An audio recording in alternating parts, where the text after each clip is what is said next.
ناظرین آداب، آئیے آج بات کرتے ہیں بیرم خان کے بارے میں، جو مغلیہ سلطنت میں خانہ خانہ کے خطاب سے معروف تھے۔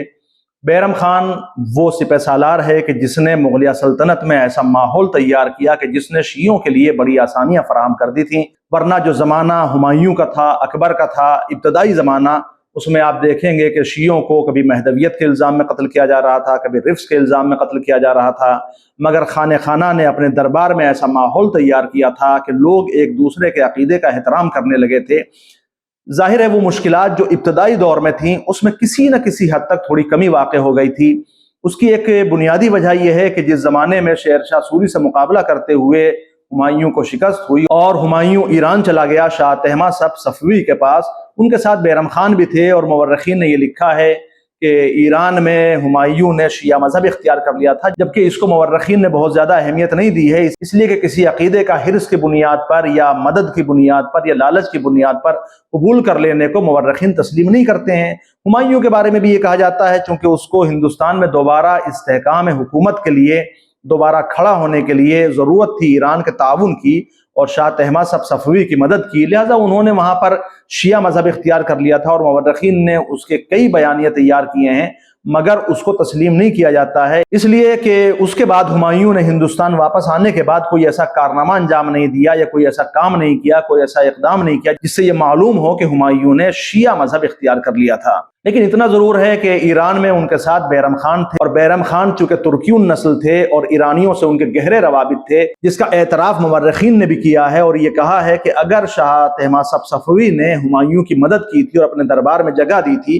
تو اس میں بیرم خان کے تعلقات کا بڑا اثر تھا۔ بیرم خان ہمایوں کا ہمدرد تھا، ہمایوں کا مخلص تھا، چونکہ بیرم خان کے آباء و اجداد نے مغلوں کے یہاں پر کافی خدمات انجام دی تھیں، اور بیرم خان بھی اسی خدمت پر معمور رہے اور تا حیات انہوں نے اکبر کی خدمت کی۔ یہ الگ مسئلہ کہ آخری دنوں میں کچھ لوگوں نے اکبر کو اتنا بدگمان کر دیا تھا کہ بیرم خان وہاں سے چلے گئے، اور پھر جس طرح بیرم خان نے اکبر کے خلاف بغاوت کی اس کا ایک پورا تاریخی پس منظر ہے کہ بیرم خان بغاوت پر آمادہ نہیں تھے، مگر جو ان کے دست و بازو تھے، جو ان کے ساتھ میں لوگ تھے، انہوں نے مجبور کیا بیرم خان کو، لیکن اس کے باوجود بیرم خان نے کوئی ایسا کام نہیں کیا جس سے اکبر کو بہت زیادہ نقصان پہنچتا۔ اکبر کو بھی اس کا اندازہ تھا۔ نتیجہ یہ ہوا کہ بیرم خان جب معذرت کرنے کے بعد واپس پلٹے اور انہوں نے یہ کہا کہ میں اب خدمت مغلیہ سے دستبردار ہونا چاہتا ہوں اور میری خواہش یہ ہے کہ میں حج پر چلا جاؤں۔ اکبر سے اجازت لینے کے بعد جب وہ حج بیت اللہ کے لیے جا رہے تھے تو پاک پٹن کے علاقے میں، گجرات کے علاقے میں ایک متعصب شخص نے ان کا قتل کر دیا، اور کہا یہ جاتا ہے کہ وہ شخص جس کا نام مبارک خان افغان لودھی تھا، اس کے باپ کو یا اس کے جو عزیز اور اقارب تھے ان کو بیرم خان نے پانی پت کی جنگ میں قتل کیا تھا، لہٰذا اس نے وہاں پر اس کا انتقام لیا۔ اس کے بعد مبارک خان کا بھی وہی انجام ہوا جو عام طور پر قاتلوں کا ہوتا ہے۔ بیرم خان کی رواداری اور دوسرے مذاہب و مسالک کے عقائد کے احترام کے بارے میں تاریخوں میں یہ ملتا ہے کہ اس نے اپنے دربار میں یہ کہہ رکھا تھا کہ میرے یہاں کوئی ایسی بات نہیں ہوگی جس سے دوسرے مذاہب کے لوگوں کے دلوں کو ٹھیس پہنچے، اور کوئی ایک عقیدے کا انسان دوسرے عقیدے کی بے احترامی نہیں کرے گا۔ بیرم خان جبکہ سختی کے ساتھ مذہب اہل بیت کا پابند تھا، اور عبد القادر بدایونی نے اپنی تاریخ میں لکھا ہے، جس کا اقتباس میں آپ کے سامنے پڑھ کر سنا دیتا ہوں، کہ بیرم خان بڑا پابند اوقات تھا، کبھی جماعت اور جمعے کی نماز قضا نہیں ہوتی تھی، عقائد میں تفضیل کی طرف میلان رکھتا تھا، اور یہ اس زمانے کے تمام شیعوں کے بارے میں مورخین نے لکھا ہے۔ کبھی اگر کسی کے بارے میں یہ کہا جاتا ہے کہ وہ شیعہ ہیں تو مورخین لکھتے ہیں کہ نہیں، وہ مہدویت کی طرف مائل تھے، کبھی کہتے ہیں وہ رفض کی طرف مائل تھے، کبھی کہتے ہیں تفضیل کی طرف مائل تھے، جبکہ میں اس بات کا دعویٰ نہیں کر رہا ہوں کہ بیرم خان واقعی شیعہ تھا، لیکن مورخین نے لکھا ہے کہ اس کا عقیدہ تفضیل کی طرف مائل تھا، اور اس کے اشعار سے، اس کے دیوان سے اور حکومتی سطح پر جو اس کا رویہ تھا اس سے اندازہ ہوتا ہے کہ وہ شیعت کی طرف رجحان رکھتا تھا، یا واقعی وہ تقیہ میں تھا یا شیعہ ہو چکا تھا۔ لہذا عبد القادر بدایونی کا یہ بیان قابل مطالعہ ہے۔ نماز جمعہ میں جس طرح بیرم خان شرکت کرتا تھا اس سے بھی اندازہ ہوتا ہے کہ بیرم خان کا عقیدہ شیعت کی طرف مائل تھا۔ ملا بدایونی لکھتے ہیں کہ بیرم خان بڑا پابند اوقات تھا، کبھی جماعت اور جمعے کی نماز قضا نہ ہوئی، لیکن عقائد میں تفضیل کی طرف میلان رکھتا تھا۔ حافظ محمد امین خطیب یعنی جو امام جمعہ تھا، اس زمانے میں بیرم خان آگرہ کا گورنر ہو گیا تھا، اور وہاں پر نماز جمعہ و جماعت حافظ محمد امین پڑھایا کرتے تھے اور بیرم خان ہر جمعے کو شرکت کے لیے جاتے تھے، تو جب وہاں پر خطبہ ہوتا تھا تو اس میں حضرت علی علیہ السلام کے القاب و خطابات وہ بہت کم بیان کرتے تھے، لہٰذا بیرم خان نے اس کو متوجہ کرتے ہوئے کہا، جس کا ذکر بدایونی نے کیا ہے کہ حافظ محمد امین خطیب سے انہوں نے کہا کہ دوسرے صحابہ کی نسبت حضرت امیر کرم اللہ وجہ کی شان میں تعظیم کے چند کلموں کا اضافہ ہونا چاہیے، اور حافظ محمد امین خطیب کو انہوں نے مجبور کر دیا تھا کہ وہ خطبہ جمعہ میں دوسرے صحابہ کی بنسبت حضرت علی کے لیے تعظیم کے کلمات میں اضافہ کریں۔ معروف انگریز مورخ پروفیسر اسمتھ نے اپنی کتاب دا گریٹ مغل میں بیرم خان کے بارے میں لکھا ہے کہ وہ شیعہ تھے، جبکہ جو انہوں نے دلیل دی ہے وہ بہت قابل اعتبار نہیں۔ انہوں نے لکھا ہے کہ بیرم خان نے اپنے بیٹوں کے نام امام حسن اور امام حسین کے اوپر رکھے تھے، جبکہ اہل سنت بھی اپنے بچوں کے نام امام حسن اور امام حسین علیہ السلام کے اوپر رکھتے ہیں، لہٰذا یہ دلیل بہت معتبر نہیں ہے۔ ہاں اتنا ضرور ہے کہ بیرم خان نے اپنی وصیت میں یہ کہا تھا کہ میرے مرنے کے بعد میری لاش کو ہندوستان میں دفن نہ کیا جائے بلکہ مشہد مقدس میں امام رضا علیہ السلام کے حرم کے برابر میں دفن کیا جائے، لہٰذا ان کی وصیت پر عمل ہوا اور ان کی شہادت کے بعد، ان کی موت کے بعد ان کی مٹی کو مشہد مقدس میں حرم امام رضا علیہ السلام میں دفن کیا گیا، اور آج بھی بیرم خان وہیں پر آسودہ خاک ہیں۔ بیرم خان کی بیوی سلیمہ سلطان جو اکبر کی خالہ بھی ہوتی تھیں، ان کے بارے میں بھی یہ کہا جاتا ہے کہ وہ شیعہ تھیں جبکہ وہ نقشبندی عقیدے کی پیروں تھیں، البتہ آخر زندگی میں 1574 عیسوی میں انہوں نے گلبدن بیگم کے ساتھ ایران و عراق کا سفر کیا اور وہاں پر کربلا اور نجف میں زیارات سے مشرف ہوئیں۔ اس سے اندازہ ہوتا ہے کہ بیرم خان کے گھر کا ماحول کیا تھا، ورنہ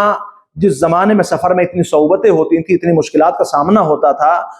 بیرم خان کی جو زوجہ تھیں وہ سفر پر نہ جاتی، لیکن وہ گلبدن بیگم کے ساتھ سفر اتباط عالیہ پر گئیں اور زیارت کربلا و نجف سے مشرف ہوئیں۔ بیرم خان کے کارناموں میں ایک اہم کارنامہ یہ ہے کہ انہوں نے ہندوستان میں مغلیہ سلطنت کو مستحکم کرنے میں اور ہمایوں کی سلطنت کو دوبارہ کھڑا کرنے میں اہم کردار ادا کیا، ورنہ اگر بیرم خان نہ ہوتے تو نہ ہمایوں دوبارہ ہندوستان واپس آتا، جیسا کہ وہ ایران میں رہ رہے تھے، نہ ایرانی ان کی مدد کرتے، اور وہاں سے جب شاہ طہماسپ صفوی کو بیرم خان نے آمادہ کیا ہمایوں کی مدد کے لیے تو بڑے فوجی دستے آئے ہیں جس میں ہندوستان میں لوگ رہ گئے، اور آج بھی مختلف علاقوں میں وہ مغل رہ رہے ہیں اور شیعہ ہیں، اور ان کی مدد سے بیرم خان نے شیر شاہ سوری کو شکست دی اور ہمایوں کی سلطنت کو دوبارہ مستحکم کیا اور کھڑا کیا۔ البتہ اتنا ضرور ہے کہ بیرم خان کو اس کا کوئی فائدہ نہیں ملا۔ یہ الگ مسئلہ کہ کچھ دنوں تک وہ ہمایوں کے یہاں بڑے عظیم عہدے پر فائز رہے، اکبر نے بھی ہمیشہ ان کی تعظیم کی تکریم کی، لیکن جو متعصب تھے اور بیرم خان کے عقیدے سے، ان کے کردار سے، ان کی سیاست کو پسند نہیں کرتے تھے، ان لوگوں نے اکبر کے بھی کان بھرے اور نتیجہ یہ ہوا کہ دونوں کے درمیان رنجش پیدا کر دی گئی۔ لیکن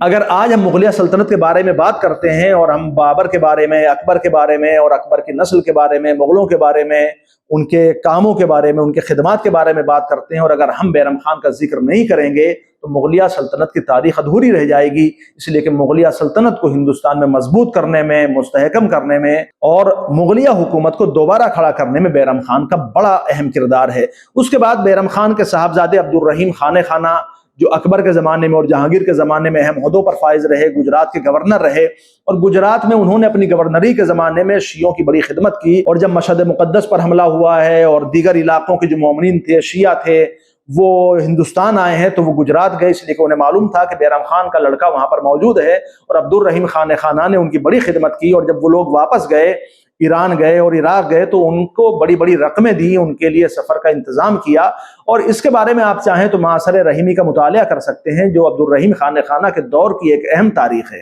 بیرم خان خود بھی ایک اچھا شاعر تھا، ان کے صاحبزادے عبد الرحیم خانِ خانہ کے بارے میں تو کہنے والی بات ہی نہیں ہے، اس لیے کہ ان کو تمام مذاہب اور مسالک کے افراد مانتے ہیں، اور رحیمن تو ان کا تخلص بڑا مشہور ہے۔ یہ الگ مسئلہ کہ وہ دوہے جو ان سے منسوب کیے جاتے ہیں آیا وہ ان کے ہیں یا نہیں ہیں، اس پر تو الگ سے بحث کی جا سکتی ہے، لیکن عبد الرحیم خانِ خانہ بھی شاعر تھا اپنے باپ کی طرح، اور جب آپ بیرم خان کے دیوان کا مطالعہ کریں گے تو اس سے اندازہ ہوگا کہ اس کی محبت اہل بیت کا عالم کیا ہے، اور اس کے لیے آپ اس کے دیوان کا مطالعہ کر سکتے ہیں، اور چند اشعار ابھی ہماری اسکرین پر آپ کے لیے پیش کر دیے جائیں گے۔ عبد الرحیم خانِ خانہ کے بارے میں یہ کہا جاتا ہے کہ ان کے جو دونوں صاحبزادے تھے، جیسا کہ معاصر رحیمی نے اور دیگر مورخین نے لکھا ہے کہ وہ دونوں کٹر تھے اور سنی العقیدہ تھے، اور انہوں نے اپنے دادا کے اور باپ کے عقیدے پر عمل نہیں کیا، جبکہ عبد الرحیم خانِ خانہ بھی زندگی بھر تقیے میں رہے، اس لیے کہ عبد الرحیم خانِ خانہ بہت کم سنی میں یتیم ہو گئے تھے، اور جو ان کے باپ کے ساتھ ہوا، ظاہر سی بات ہے کسی کے ساتھ بھی ہوتا تو وہ انسان پنپ نہیں سکتا تھا۔ لہذا عبد الرحیم خانِ خانہ کی ابتدائی زندگی بہت کشمکش میں رہی۔ یہ الگ بات کہ اکبر نے انہیں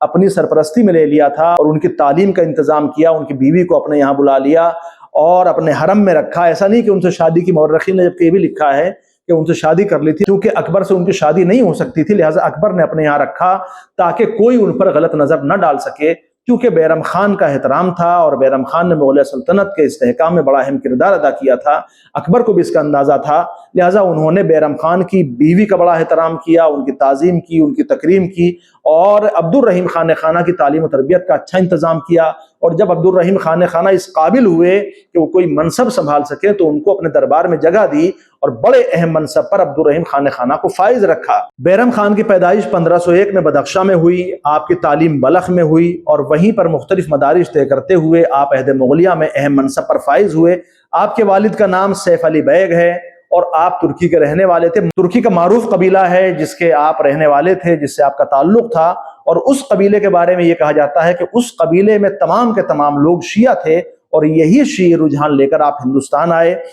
1561 عیسوی میں آپ کا قتل ہوا، اس لیے کہ 1560 میں جب اکبر کے خلاف بغاوت ہوئی، اسی بغاوت میں آپ کو گرفتار کر لیا گیا کیونکہ بغاوت ناکام ہو گئی تھی، اور اکبر سے پھر آپ کی صلح و صفائی ہوئی، لیکن آپ نے دوبارہ کوئی خدمت کرنے پر آمادگی ظاہر نہیں کی اور وہاں سے آپ حج بیت اللہ کے لیے تشریف لے جا رہے تھے اور راستے میں 1561 عیسوی میں مبارک خان افغان لودھی نے آپ کا قتل کر دیا، جیسا کہ میں نے ابتدا میں کہا ہے، اور قتل کے بعد آپ کی مٹی کو 971 ہجری میں مشہد مقدس منتقل کیا گیا اور آپ حرم امام رضا علیہ السلام میں آسودہ خاک ہیں۔